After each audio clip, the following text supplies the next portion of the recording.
আমি হচ্ছে একজন কোরআনের হাফেজ। আমি প্রত্যেকদিন 5 রাকাত নামাজ পড়ি।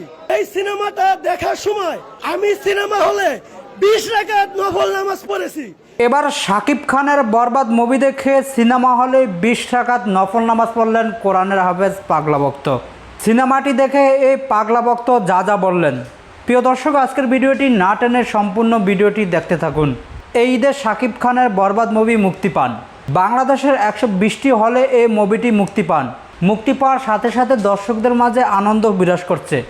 প্রত্যেকটি হলে হাউসফুল ছিল এই বরবাদ মুভির টিকিট না পেয়ে ভাঙচুরও করেছেন হলে, এমনকি হলের বাইরে। এবার শাকিব খানের বরবাদ মুভি দেখে হলের ভিতরে 20 রাকাত নফল নামাজ পড়লেন শাকিবের এক ভক্ত। যখন আপনার গার্লফ্রেন্ডে কেউ ডিস্টার্ব করে এভাবে তার পাশার ভিতরে বাড়ি মারতে হয়।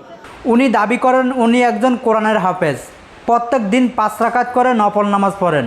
কিন্তু শাকিব খানের এই বরবাদ মুভিটি দেখে হলের ভিতরে 20 রাকাত নফল নামাজ পড়লেন এই ভক্ত।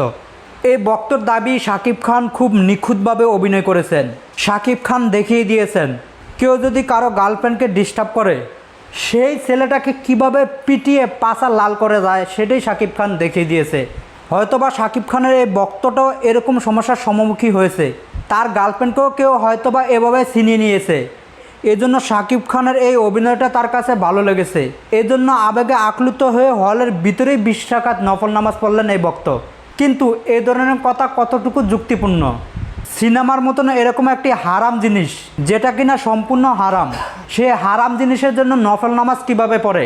আর হলের ভিতরে কি নামাজ পড়ার কোনো সিস্টেম আছে? এই ভক্তটা আসলে কি ভাইরাল হওয়ার জন্য এই কথাগুলো বলেছে, নাকি সত্যি সত্যি এই কথাগুলো বলেছে?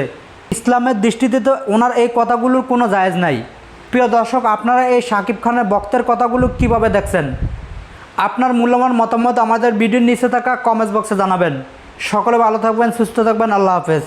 আসসালামু আলাইকুম রহমতুল্লাহি ওয়া বারাকাতুহু।